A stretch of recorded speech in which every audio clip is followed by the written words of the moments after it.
আসসালামু আলাইকুম। আশার মিনি কিচেনে সকলকে স্বাগত জানিয়ে শুরু করছি আজকের রেসিপি। আজকে আমি নিয়ে এসেছি ডিমের অমলেট কারি। তো ডিমের অমলেট কারি বানানোর জন্য আমার এখানে লাগছে, আমি এখানে দুটো আলু নিয়েছি। আলুগুলো এরকম লম্বা লম্বাভাবে আমি কেটে নিয়েছি আর ধুয়ে পরিষ্কার করে নিয়েছি। আর নিয়েছি দুটো ডিম।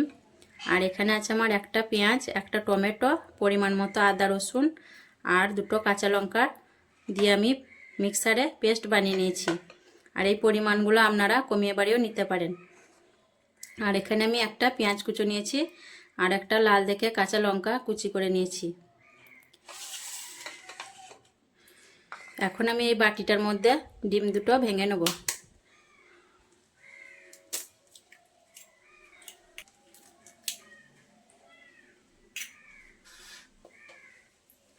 দিয়ে দিচ্ছি পরিমাণ মতো নুন।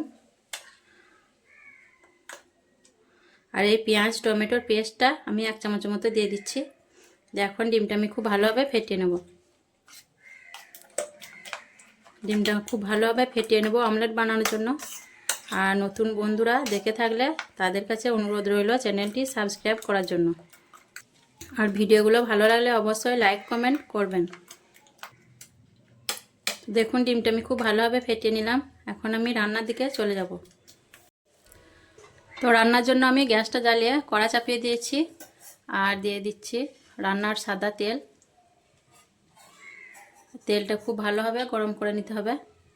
আর গ্যাসের ফ্লেমটা আমি হাই হিটে রেখে তেলটা খুব ভালোভাবে গরম করে নিচ্ছি। তেলটা খুব ভালোভাবে গরম হয়ে গেছে। প্রথমে আমি ডিমের অমলেটটা বানিয়ে নেব।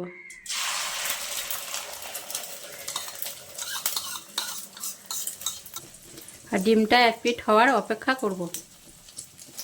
ডিমের উপরটা আমি একটু খুন্তি দিয়ে চাড়িয়ে নিচ্ছি। 1 পিঠ হয়ে গেছে। 1 পিঠ হওয়ার পর আমি ডিমটা খুন্তি দিয়ে এভাবে ফোল্ড করে গুটিয়ে নেব।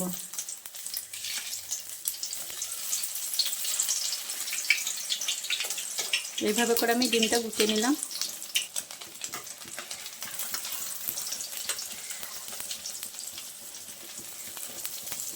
ডিমটা আমি দুটো খুন্তির সাহায্যে পাল্টে নিলাম। আর 2 পিঠ খুব ভালোভাবে ভেজে নিচ্ছি।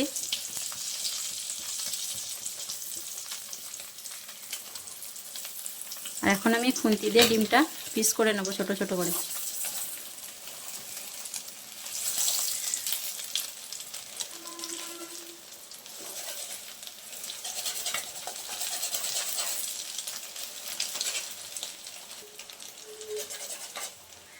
এইভাবে করে আমি ডিমটা ছোট ছোট করে পিস করে নিলাম। যে কোনো আকারে পিসটা করে নিতে পারেন। ডিমগুলো 2 পিঠই ভালোভাবে ভেজে নেওয়া হয়ে গেল। এখন আমি তুলে নিচ্ছি।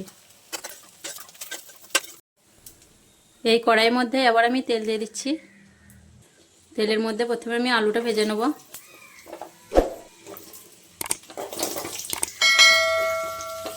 ওটা আমি নাড়াচাড়া করে লাল করে ভেজে নেব। আলু ভাজার মধ্যে দিয়ে দিচ্ছি পরিমাণ মতো নুন। আলুটা আমি লাল করে কিছু সময় নিয়ে ভেজে নেব। আলুটা আমার লাল করে ভাজা হয়ে গেছে। এখন আমি আলুটা তুলে নেব।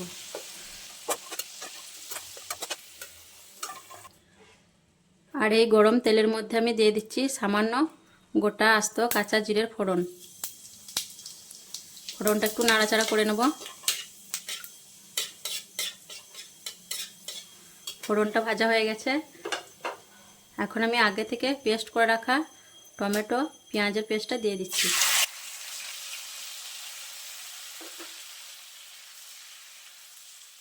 নাড়াচাড়া করে আমি আদা পেঁয়াজ রসুন টমেটোর পেস্টটা একটু কষিয়ে নেব, যাতে করে পেঁয়াজ এবং টমেটোর গন্ধটা না থাকে।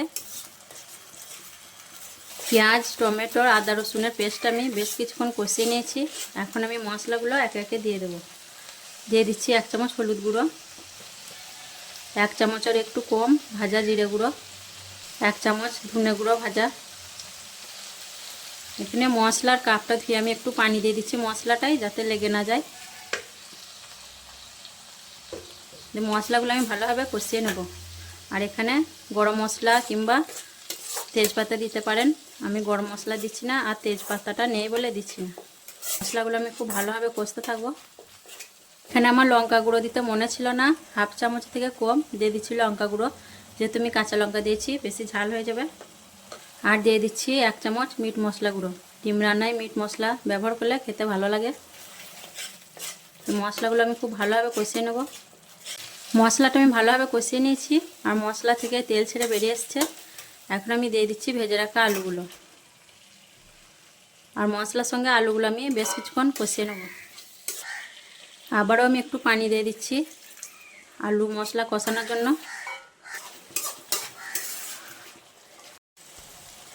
মশলার সঙ্গে আলুটা আমি খুব ভালোভাবে 2 মিনিট ধরে কষিয়ে নিয়েছি। আর এখন আমি আলুটা যাতে ভালোভাবে সেদ্ধ হয়ে যায় তার জন্য 1 বাটি পানি দিয়ে দিচ্ছি।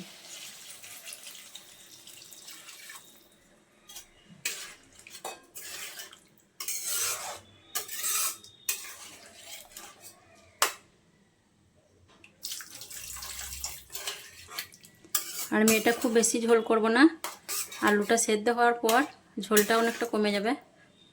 আলুটা সেদ্ধ হওয়ার পর আমি ডিমগুলো দিয়ে দেবো। এখন আমি ঢেকে দিয়ে আলুটা সেদ্ধ করে নেব। 2 মিনিট পর আমি ফিরে আসছি। 2 মিনিট রান্না করার পর দেখুন ঝোলটা অনেকটা কমে গেছে আর আলুগুলো সেদ্ধ হয়ে গেছে খুব ভালোভাবে। আর আলুটা সেদ্ধ হওয়ার সময় আমি মাঝে মধ্যে একবার করে আলুটা নাড়াচাড়া করে নিয়েছি। আর আলুটাও সেদ্ধ হয়ে গেছে। আর ওই ফাঁকে আমি 1 চামচ নুন দিয়ে দিয়েছিলাম, নুনটা কম হয়েছিল। আর এখন আমি সামান্য চিনি দিয়ে দিচ্ছি স্বাদটা ব্যালেন্সের জন্য। একটু নাড়াচাড়া করে নেব। আর এখন আমি ভেজে রাখা ডিমের অমলেটগুলো দিয়ে দেবো।